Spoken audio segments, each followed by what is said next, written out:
1517, víspera de Todos los Santos. Iglesia del Castillo de Wittenberg, Alemania del Norte. Martín Lutero ha clavado un documento en su puerta. Las 95 tesis, 95 ataques mordaces a la poderosa Iglesia Católica y a su cabeza, el Papa.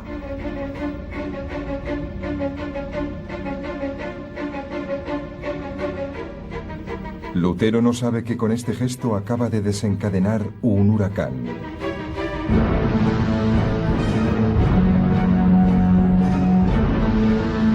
Un torbellino de violencia que asolará a Europa. Que cambiará para siempre el perfil de la civilización moderna y que le empujará a una confrontación épica contra el mayor poder de la época.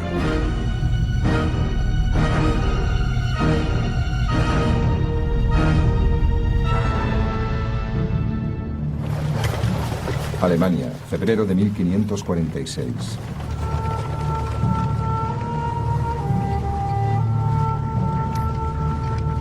Martín Lutero, ahora anciano, en el tramo final de su último viaje.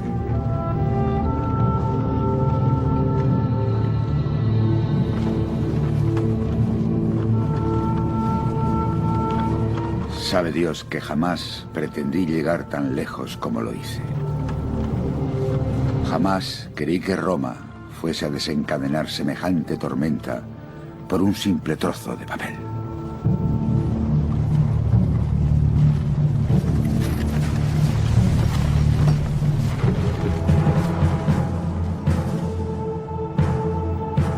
Lutero jamás pretendió causar la conmoción que causó con sus 95 tesis. Pero Roma, la sede de la Iglesia Católica, las interpretó como un ultraje y un desafío.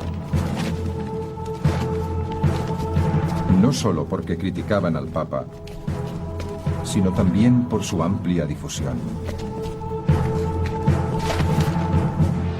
Las tesis tocaron la fibra sensible por varios motivos. Trataban asuntos importantes para mucha gente, sobre la Iglesia y su relación con la economía, sobre la salvación y lo que la gente debía hacer para salvarse. Aquel combinado surtió efecto en un momento en el que la gente empezaba a resentirse con el modo en que la Iglesia se aprovechaba de su deseo de salvarse. Las tesis dieron a la gente mucho de qué hablar. Pero la Iglesia tenía un nombre para aquel tipo de escritos: herejía. Y la herejía exigía una respuesta rápida. Las primeras víctimas fueron los libros de Lutero. La siguiente sería el propio Lutero.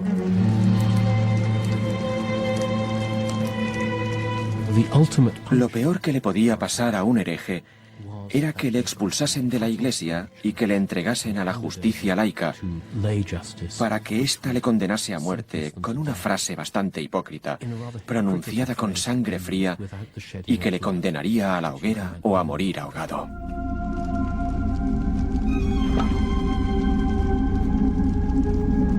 Apenas 100 años antes, un hombre llamado Hus había criticado a la Iglesia prácticamente por los mismos motivos que Lutero. A Hus le prometieron un juicio justo y terminaron quemándole vivo. El papado podía destrozarte. No se lo pensaba dos veces. Tenía unos mecanismos sorprendentes y eficaces para detectar y corregir errores, entre ellos la Santa Inquisición y la eliminación de individuos. Debo decir que Lutero se metió en un circo con unos gladiadores sumamente peligrosos y tenía muchas posibilidades de morir.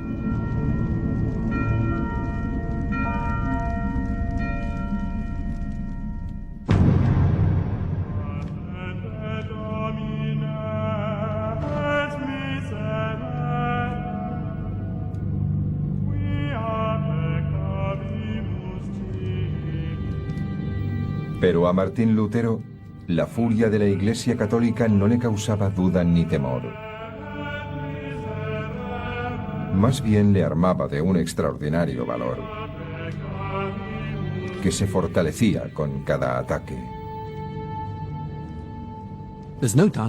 No cabe duda de que a Lutero le asustan algunas de las amenazas que recibe. Pero paralelamente a esto, cree firmemente que cuando la vida cristiana se vive con autenticidad, lo que le toca a uno es sufrir. Lutero se aferró a las críticas como si fueran una confirmación de su vocación como reformador.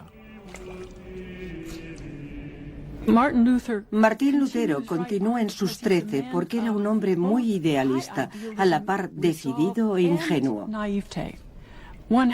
Resulta admirable su firme persecución de un ideal.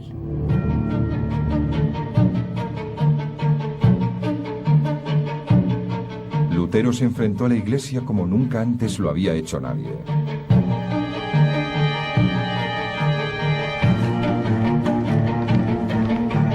Hizo caso omiso de sus amenazas.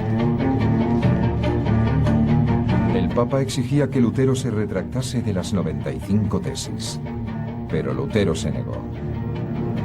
El Papa envió a un cardenal para que le interrogase. Lutero permaneció impertérrito. No está más capacitado para manejar este caso que un burro para tocar el arpa. Lutero fue acusado de herejía, pero él siguió mostrándose desafiante. Exijo que me demuestren en términos absolutos y no relativos, con claridad y sin confusión, con certeza y sin vacilación, qué es la herejía. Creo que la mayor dificultad a la que se enfrentó la Iglesia fue esta.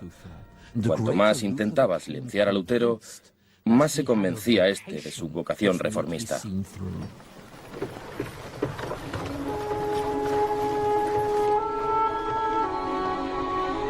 Deseaba pensar libremente, sin someterme a la autoridad de nadie. Llámese concilio, universidad o papa. Y estaba decidido no solo a hacer valer la verdad, sino a defenderla con mi propia muerte.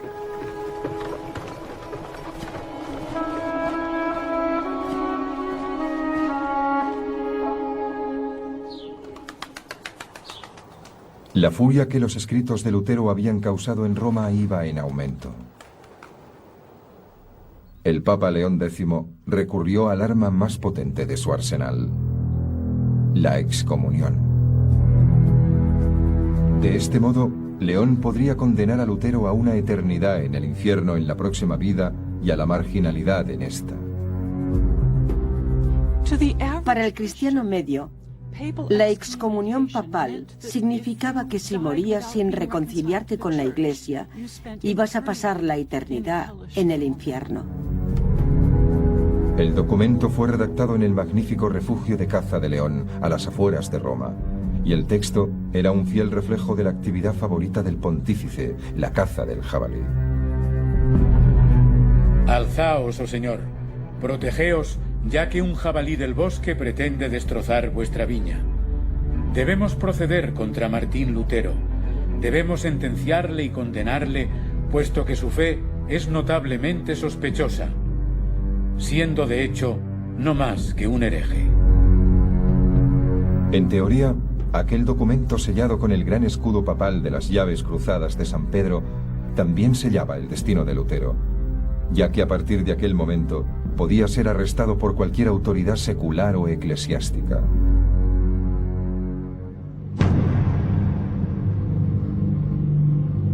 Pero mientras León jugaba sus cartas en Roma, Lutero descubría que tenía una nueva y poderosa arma de su parte.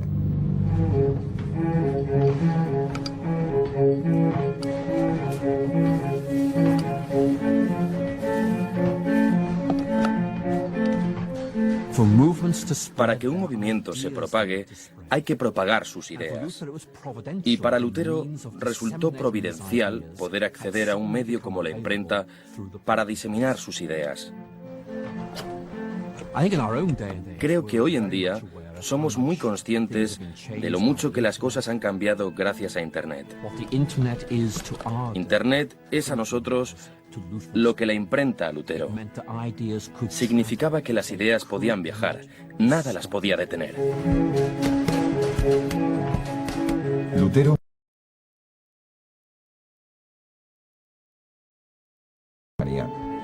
y se había dado cuenta de que sus prensas podían ofrecerle una vasta audiencia. Dicen que Martín Lutero fue el primer propagandista, la primera persona que explotó realmente aquel nuevo medio. Se dio cuenta de que gracias a la imprenta podía conseguir un auditorio mucho mayor.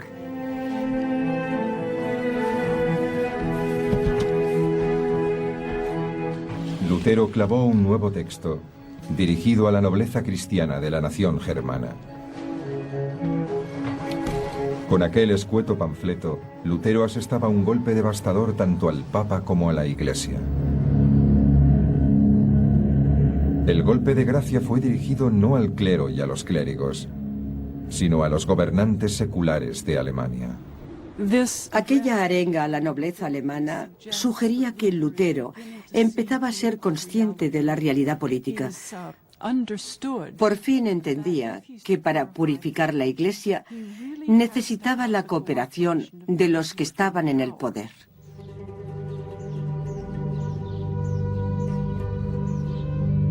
En la época de Lutero, Alemania era un mosaico de diminutas provincias. Cada provincia tenía su propio dirigente local, y estos, a su vez, estaban sometidos al dominio del Sacro Imperio Romano. A título individual, aquellos estados fragmentados carecían de la fuerza necesaria para oponerse a las continuas exigencias financieras de Roma. En Alemania el resentimiento iba en aumento, y lo que aquel tratado realmente pretendía era decir a los que ostentaban el poder en Alemania: esto se tiene que acabar. Lutero describió de forma muy gráfica el sumidero económico que era Roma. El dinero alemán, contrariamente a lo que cabría esperar, sobrevuela los Alpes.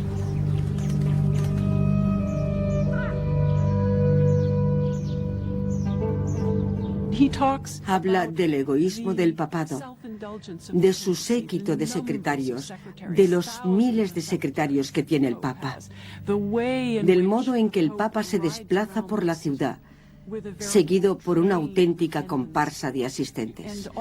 Y todo para sugerir que para aquello es para lo que se usa el dinero alemán. Lutero insta a los poderes de Alemania sin vacilación a alzarse contra Roma y el Papa. A mi parecer, la única solución posible es que el emperador, los reyes y los príncipes se alcen con fuerza para atacar y combatir a estas alimañas.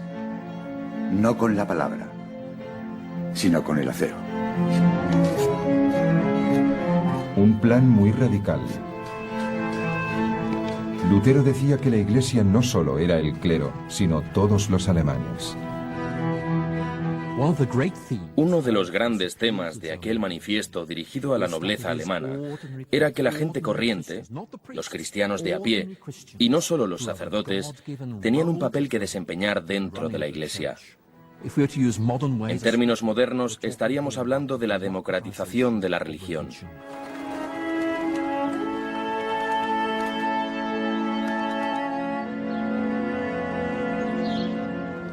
Pero la revolucionaria obra de Lutero iba a tener consecuencias más inmediatas. De momento, le iba a salvar de caer en manos de la Iglesia para su juicio y ejecución.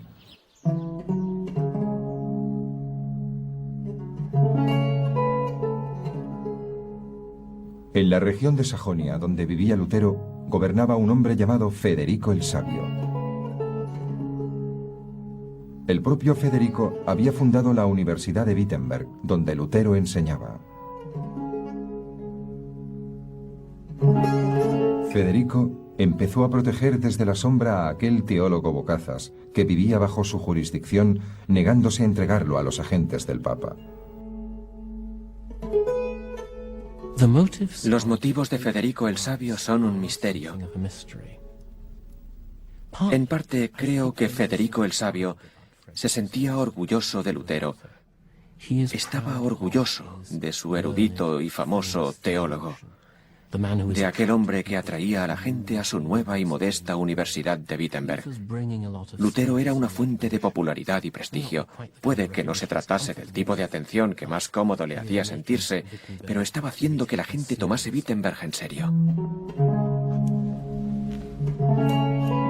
Federico había entendido inmediatamente las implicaciones de la última obra de Lutero. Federico y sus antecedentes inmediatos habían intentado limitar el poder de la Iglesia. Ahora Federico podía leer el mensaje dirigido a la nobleza alemana y decir: exacto, es una cuestión de principios.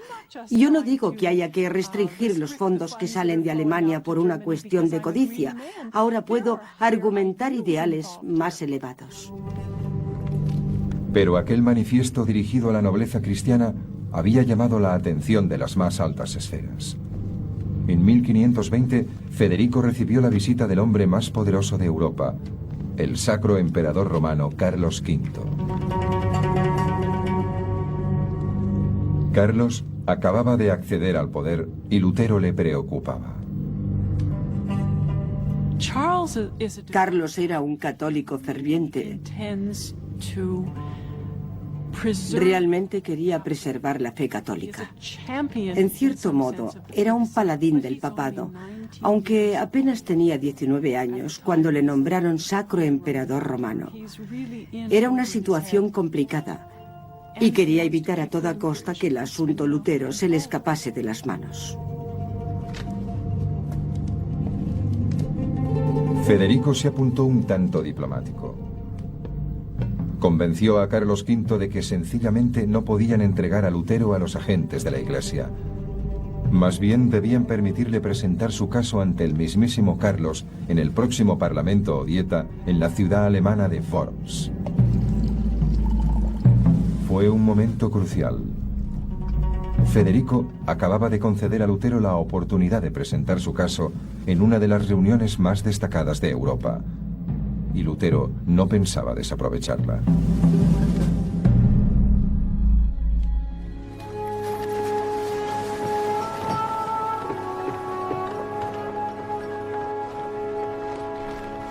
No pretendía obtener prestigio ni fama con mis escritos y panfletos. Casi todo el que me conocía censuraba mi tono duro e hiriente.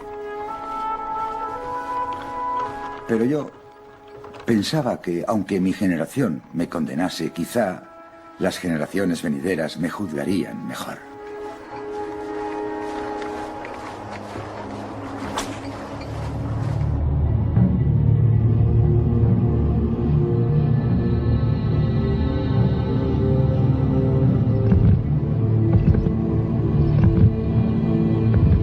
Un emisario papal se encargó de llevar al norte la gran bula de excomunión de León X.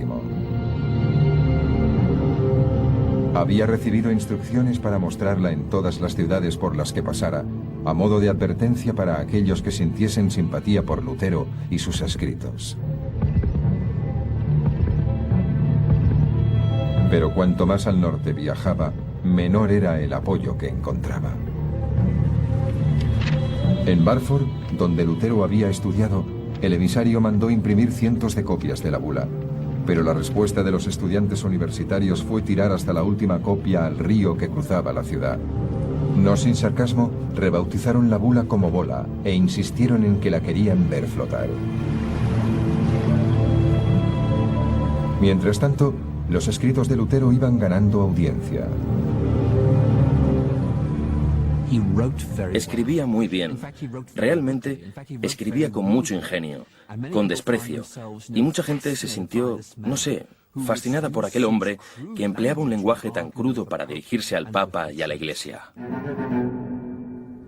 El Papa debería mostrarse como el infecto pecador que es. Si Roma no es el mayor burdel que uno puede imaginar, entonces no sé qué es un burdel. Es un erudito. Creció desde muy pequeño entre libros y manuscritos y sabe extremadamente bien qué palabras funcionan y con quién. Había tal horda de sabandijas en Roma como jamás se viera en Babilonia. El Papa debería controlarse y apartar sus manos del pastel. Es un escritor increíble. Utiliza un vocabulario profano y sencillo. Es muy divertido leerlo en voz alta.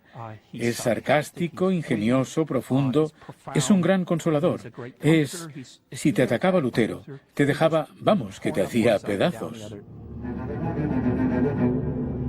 Impresas junto a los textos de Lutero, para aquellos que no sabían leer, había analogías visuales. Grabados gráficos en madera que mostraban al Papa entregándose al lujo y a la corrupción, y que mostraban al Papa con un siervo de Satán.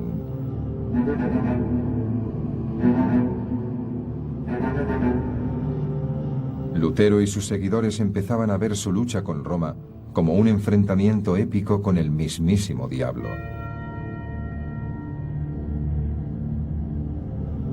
Lutero, decididamente, no era un hombre moderno. Lutero es un hombre medieval.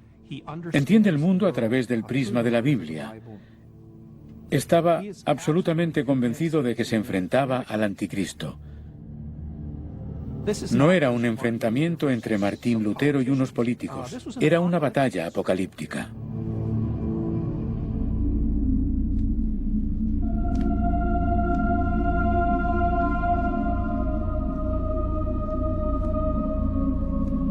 A Lutero todavía le quedaban unos meses hasta su gran intervención frente a Carlos V en la Dieta de Worms.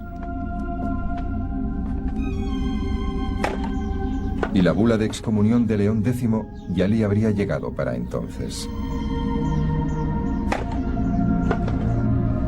Tenía un nuevo objetivo: redactar minuciosamente un nuevo sistema de fe. Fue aquella obra la que marcó la transición de Lutero de reformista a revolucionario. Le puso por título La cautividad babilónica de la Iglesia. Para construir a veces hay que destruir. Y esta es una obra de una crudeza destructiva considerable. Babilonia era la ciudad del mal y había secuestrado a la Iglesia. Babilonia había tomado la Iglesia por la fuerza. Aquello había sido un asalto a mano armada. La Iglesia había sido tomada por los bandidos. Estaba cautiva y había que hacer algo al respecto. Había que liberarla. Ahora, Lutero apuntaba al mismísimo corazón de la Iglesia, el sistema sacramental.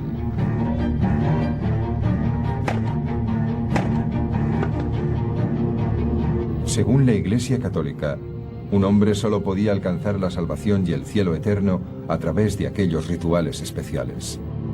Y cada uno de aquellos 7 sacramentos, desde el bautismo hasta la extremaunción, era administrado por el ejército de sacerdotes de la Iglesia.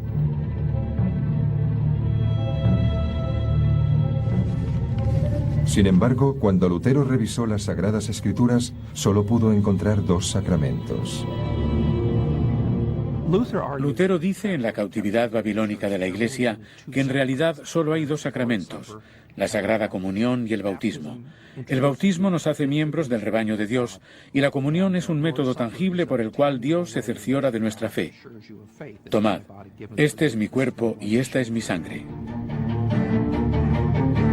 Lutero aseguraba que los restantes sacramentos eran una invención de la Iglesia y que había que desecharlos.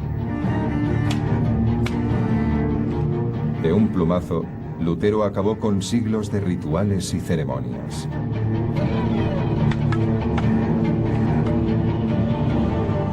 Y liberó la relación del hombre con Dios. Los 7 sacramentos se podían ver e interpretar como mecanismos mediante los cuales aceptábamos que el clero hiciera de intermediario entre nosotros y lo divino. Y lo que Lutero decía era que aquella relación debía ser bilateral, directa y sin intermediarios. Podemos arrepentirnos, pero nadie puede hacerlo por nosotros. Así que aquella escisión, a priori negativa, tenía su parte positiva. En realidad, estaba diciendo, a partir de ahora, solo depende de ti.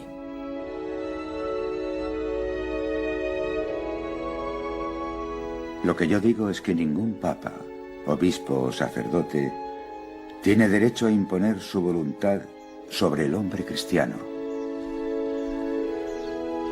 ya que todo cristiano es ministro de Dios. Redefinió la relación entre el individuo y Dios radicalmente, eliminando los intermediarios.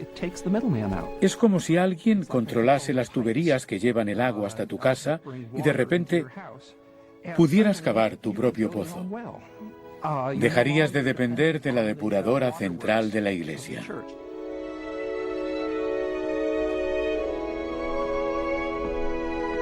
Durante el invierno de 1520, Lutero por fin recibió la bula de excomunión de Roma.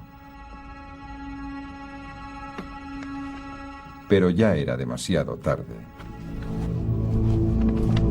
Según sus propias palabras, Lutero había desatado un huracán.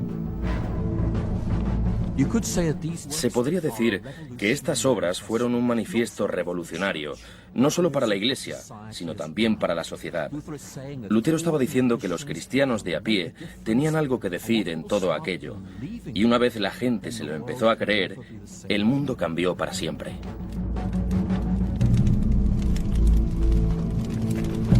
Para Lutero, el poder que había ostentado el Papa durante siglos ya no tenía sentido. Por eso tiró la bula de excomunión a una hoguera. Puesto que habéis corrompido la verdad de Dios, consumíos en su hoguera. No tengo miedo y disfruto sufriendo por tan noble causa. Al quemar la bula de excomunión, lo que estaba diciendo era, no me rendiré.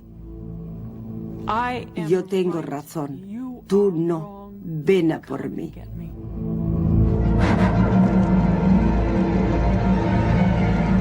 Lutero empezó a prepararse para su gran intervención frente a los poderes del Sacro Imperio Romano en la Dieta de Worms.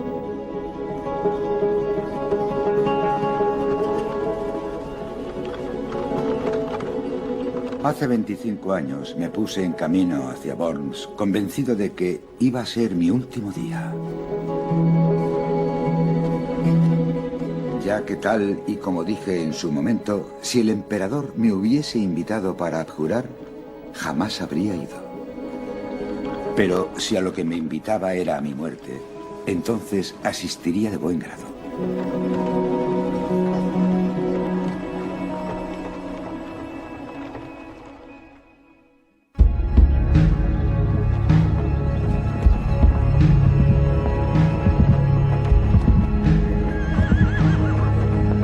El 2 de abril de 1521, Lutero partió de Wittenberg y viajó durante 2 semanas hasta llegar a Worms. Un paso por delante iba su escolta, un heraldo imperial de Carlos V y garantía de salvoconducto.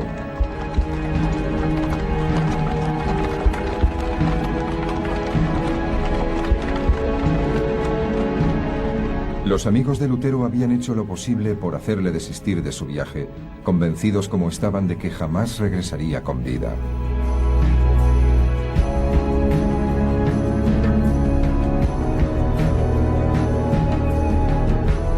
Pero durante su viaje por Alemania, Lutero empezó a ser consciente de la enorme popularidad de su causa y de su obra.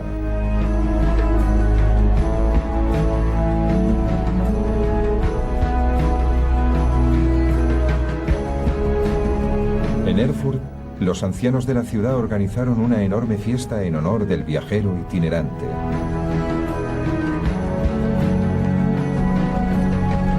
En Frankfurt, los publicistas de la ciudad le agasajaron con regalos. Después de todo, era uno de los autores de mayor éxito de Europa.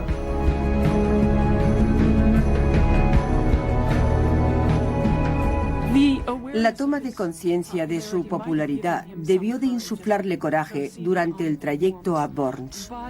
Aunque no veo que a Lutero se le subiera la fama a la cabeza como a las celebridades de hoy en día. Seguía fiel a sus principios. Seguía siendo un intrépido idealista.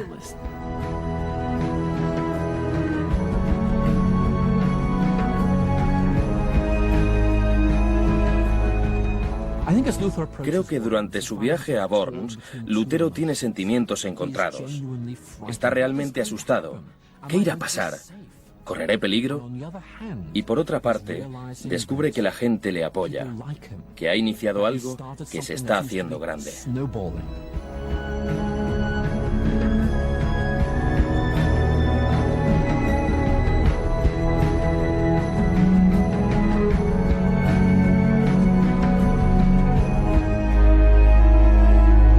La mañana del 16 de abril, Lutero llega por fin a la ciudad de Worms.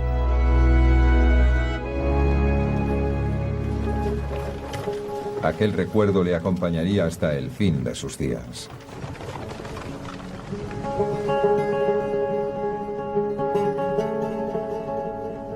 Aquel día me recibió una multitud. La ciudad entera se agolpaba en las calles.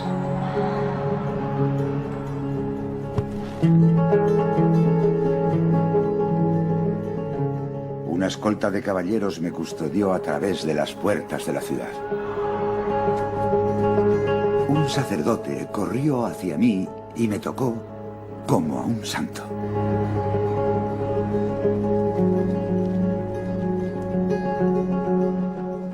Al llegar Lutero, la gente lo miraba boquiabierta y lo jaleaba.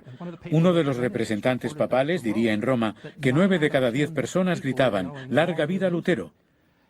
Y por si el Papa se hacía ilusiones, la 10ª gritaba «¡Muerte al Papa!». La aparición de Lutero ante la Dieta iba a convertirse en el momento culminante de su vida.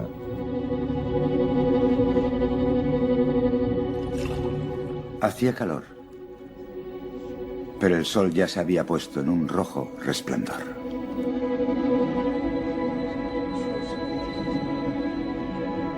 En aquella habitación se reunían los hombres más poderosos de Europa.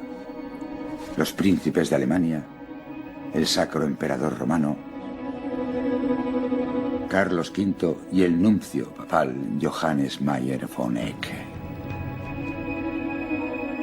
Aquellos eran los hombres a los que Dios había confiado mi vida.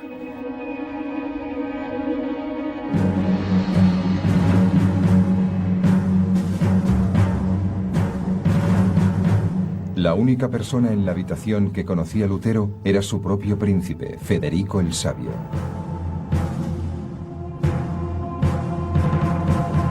Pero sabía que el voto de cada uno de aquellos hombres podía decidir su destino.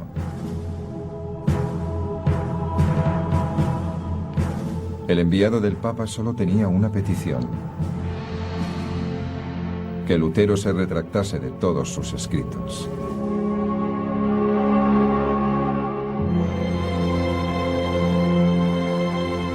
Pero Lutero se mantuvo fiel a sus principios y a sus palabras. Debemos pensar en lo aterrador que aquello debió de ser para Lutero. Frente a él se encontraban las fuerzas de la Iglesia y del Estado, y seguro que lo sometieron a una gran presión con el fin de que se retractase.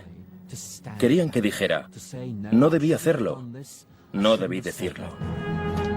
Le mostraron un montón de libros y le preguntaron si eran todos suyos. Sí, son todos míos y he escrito más, en caso de que alguien quiera leerlos. Se negó a retractarse de lo dicho en términos claros y sencillos. No acepto la autoridad de papas ni de concilios porque se contradicen a sí mismos. Mi conciencia es cautiva solo de la palabra de Dios. No puedo ni quiero retractarme de nada, puesto que no es prudente ni correcto obrar contra la conciencia. Según cuenta la leyenda, Lutero cerró su discurso con uno de los mayores alegatos de profunda rebeldía de la historia. Aquí estoy. No puedo hacer otra cosa. Que Dios me ayude. Amén.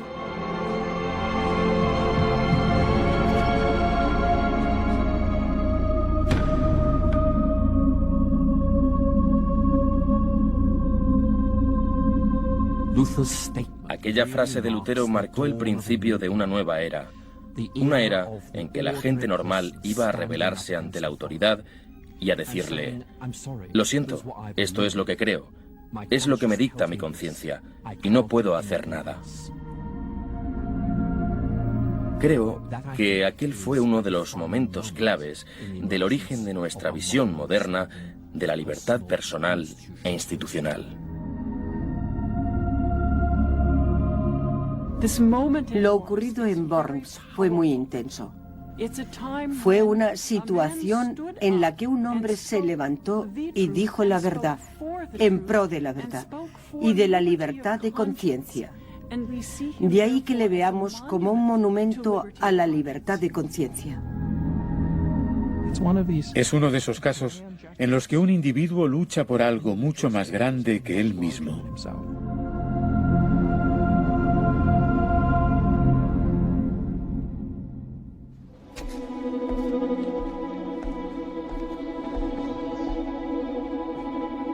Tras la audiencia, Lutero fue autorizado a regresar al lugar donde se alojaba. Le dijeron que recibiría el veredicto al día siguiente. Estaba convencido de que le iban a entregar a los agentes de Roma y de que se iba a tener que enfrentar a la Inquisición y a un juicio por herejía.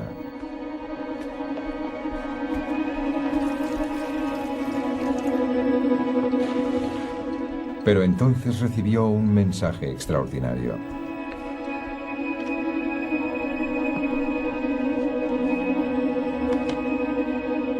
Los jueces habían sido incapaces de alcanzar el veredicto unánime que los dirigentes de la Dieta exigían. Uno de los que se abstuvo fue el antiguo protector de Lutero, Federico el Sabio. Era consciente de la utilidad de Martín Lutero. No quería que muriera. Quería seguir usándolo como arma contra el papado y la Iglesia. También creo que se sentía muy atraído por las enseñanzas de Lutero y que realmente quería que éste continuara con su labor.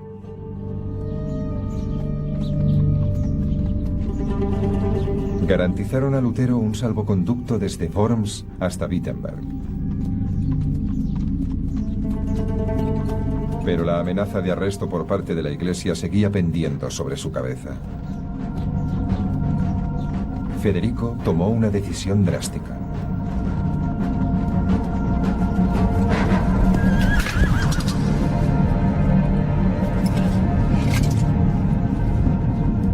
Mandó secuestrar a Lutero tras su partida de Worms y le ocultó en un castillo remoto y aislado, el castillo de Warburg. Un lugar donde los agentes del Papa jamás le encontrarían.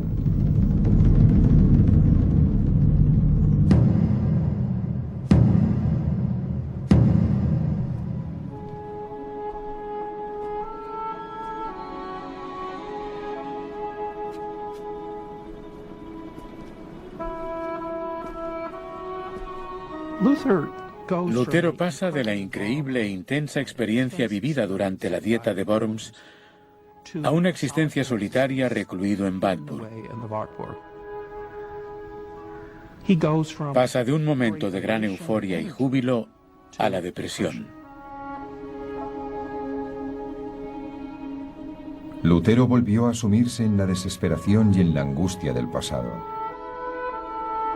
Y la depresión iba esta vez acompañada por una profunda sensación de que el diablo le perseguía.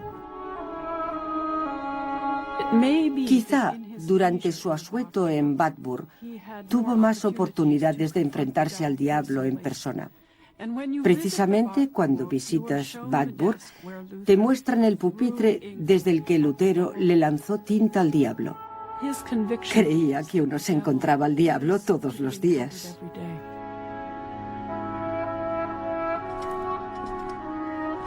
Comenzó un periodo de indudable regresión, introspección y melancolía, acompañado de síntomas físicos, de los que Lutero habla con turbadora franqueza. Volvieron el estreñimiento y Dios sabe qué más. Y creo que logró superar todo eso recurriendo al Prozac del pasado, el trabajo. Lutero se volcó una vez más en una de sus grandes empresas, la traducción de la Biblia al alemán, haciendo la palabra de Dios accesible al común de los mortales.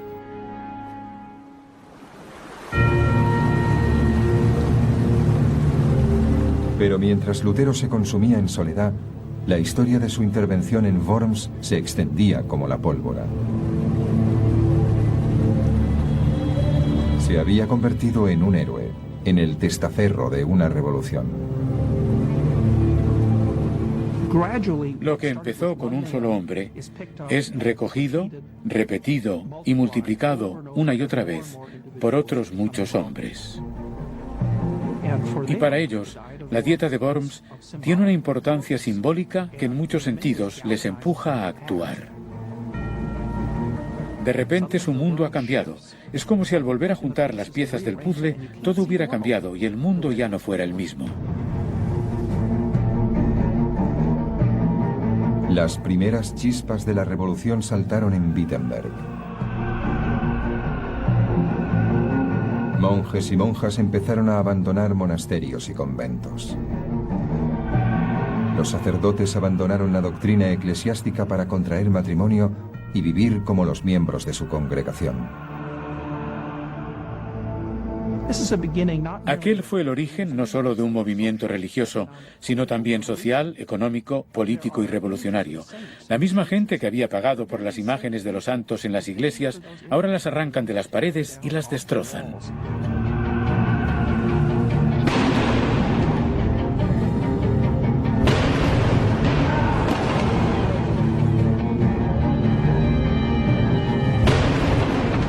Fue una rebelión imparable que se extendió por todas partes.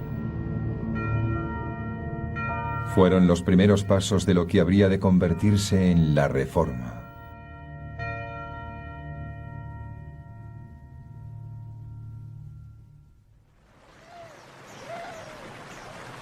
Finalmente, durante la primavera de 1522, Lutero regresó a Wittenberg. Para entonces, las preocupaciones del Papa eran mucho mayores que un monje rebelde. Y Lutero estaba a punto de descubrir la revolución que sus palabras habían inspirado. Puesto que la Iglesia estaba muy involucrada en la vida de la gente y en la organización de la sociedad, el vuelco que sufrió tuvo importantes consecuencias para el conjunto de la sociedad. Las comunidades se reorganizaron por completo, sin necesidad de recurrir a las grandes estructuras internacionales de la Iglesia. Y las distintas comunidades de Alemania y del resto de Europa se hicieron cargo de asuntos como la disciplina social, la ayuda a los pobres, la educación pública y se dijeron: a ver, un momento, no necesitamos a toda esa gente a bordo, lo vamos a decidir nosotros mismos a nivel local y vamos a establecer reglas locales.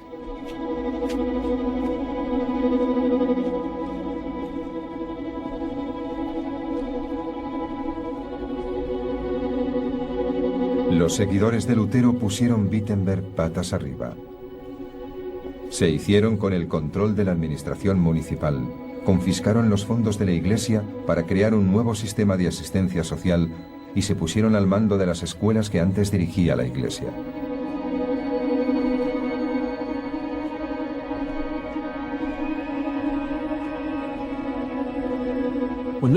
Cuando Lutero regresó a Wittenberg, tras su cautiverio en el castillo de Wartburg, vio los cambios tan radicales que otros habían hecho en su ausencia. Sus seguidores estaban entusiasmados con todo aquello. Creían que eso era lo que Lutero quería que hicieran. Creían que aquellas eran las consecuencias lógicas a las palabras de Lutero. Pero Lutero estaba horrorizado.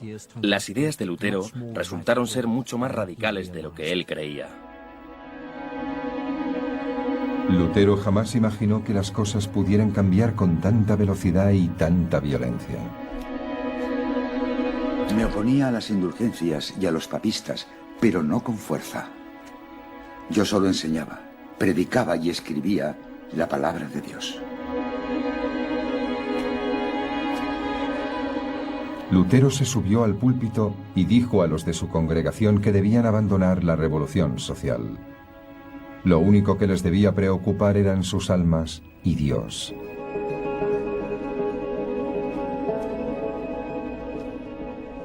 Lutero ya no controla unas ideas que ahora son del dominio público, pero eso no impide que se esfuerce por devolver el genio a la lámpara. Es lo suficientemente listo como para entender que si sus ideas se empiezan a asociar con la destrucción de la propiedad, los mismos gobernantes seculares que eran garantía, no solo de su seguridad personal, sino también la reforma que tenía en mente, se iban a volver en su contra.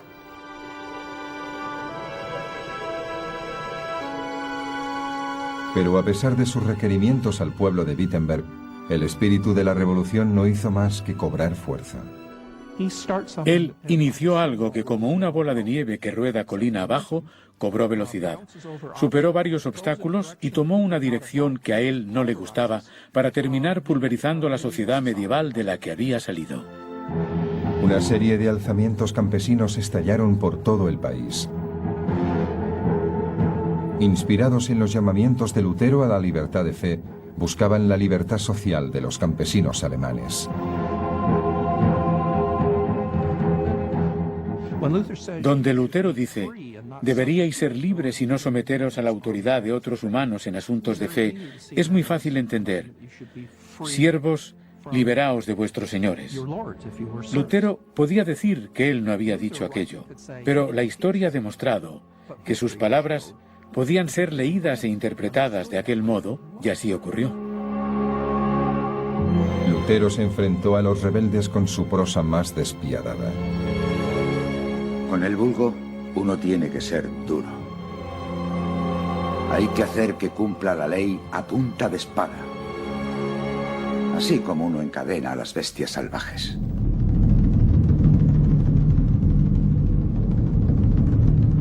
Los príncipes de Alemania respondieron con hechos a las palabras de Lutero.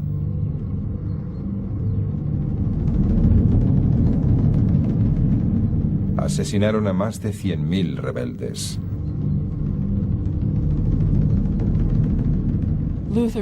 La prosa de Lutero es extremadamente dura, violenta y letal. Aquel que mate a un campesino sublevado es el adecuado para hacerlo. Es tan radical que hasta la élite que actúa de forma dura, violenta y letal se sorprende.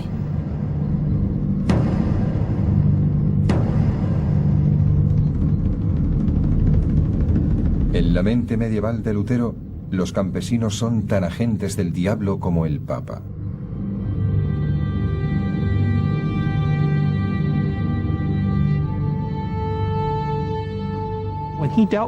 Cuando hablaba de los campesinos, decía que eran miembros de la alineación satánica. No eran meros seres humanos, eran siervos de Satán, cumplían una labor demoníaca. Y por tanto, él, como representante de la Iglesia de Cristo, debía atacarlos con todo el vigor del que disponía. Lutero siempre mantuvo su visión bíblica de que aquel era un conflicto apocalíptico. Por ello atacaba verbalmente a todo el que cuestionaba su idea del camino a la salvación. Tras los campesinos, los judíos se convirtieron en otro de sus infames objetivos. No bajéis la guardia frente a los judíos, ya que sus sinagogas no son otra cosa que nidos de diablos donde se practica la autocomplacencia, la altivez, la mentira, la blasfemia y la difamación de Dios. Con Lutero no valen las medias tintas. Cuando es amable es sumamente amable. Y cuando es odioso es terriblemente odioso. La tromba reformista desencadenada por Lutero siguió imparable. Aquel movimiento conocido como protestantismo recorrió Alemania y siguió hacia Francia, los Países Bajos y Bélgica. Aunque en cada lugar adoptó una forma distinta. En Ginebra, Juan Calvino fundó una comunidad donde todo el mundo debía vivir según unas reglas basadas en estrictos ideales religiosos, hasta el punto de que los ciudadanos eran multados por faltar a un sermón. En Inglaterra fue necesaria una guerra civil para que Cromwell pudiera instaurar su visión de un Estado protestante. Después, en los nuevos territorios descubiertos de América, los primeros colonos fundaron una nación basada en el principio de libertad religiosa de Lutero. Las ideas de Lutero, por el momento histórico en el que surgieron y por la acogida que tuvieron, supusieron un cambio extraordinario en la concepción de lo que era Europa. Ya no era una Europa cristiana. Por otra parte, la de Lutero fue una historia global, una historia que afectó a Asia, después a África y por último a América, y que forma parte de la herencia de Europa occidental, o más bien, del mundo entero.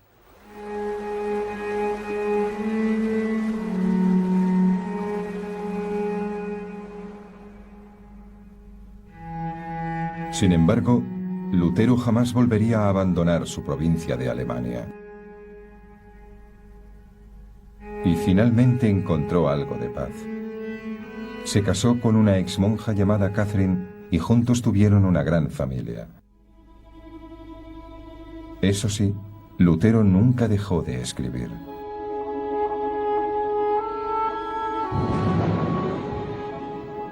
La historia de Lutero nos recuerda el poder del carisma individual. Tanto el carisma de la persona que se levanta y habla, como el carisma que viaja en las páginas escritas.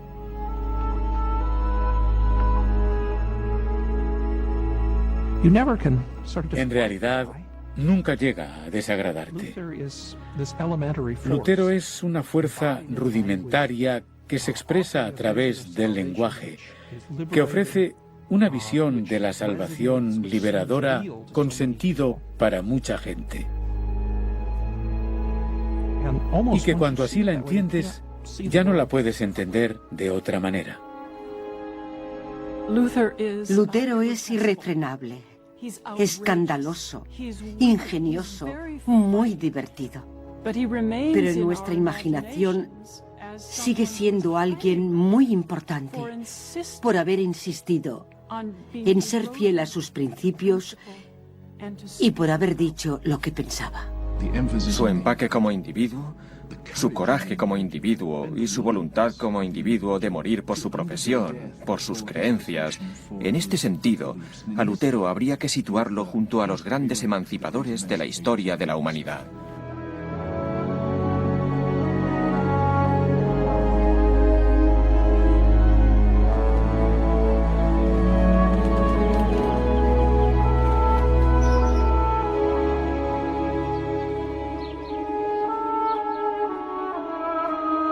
Lutero murió el invierno de 1546, víctima de un grave infarto tras un duro viaje a su ciudad natal, Eisleben.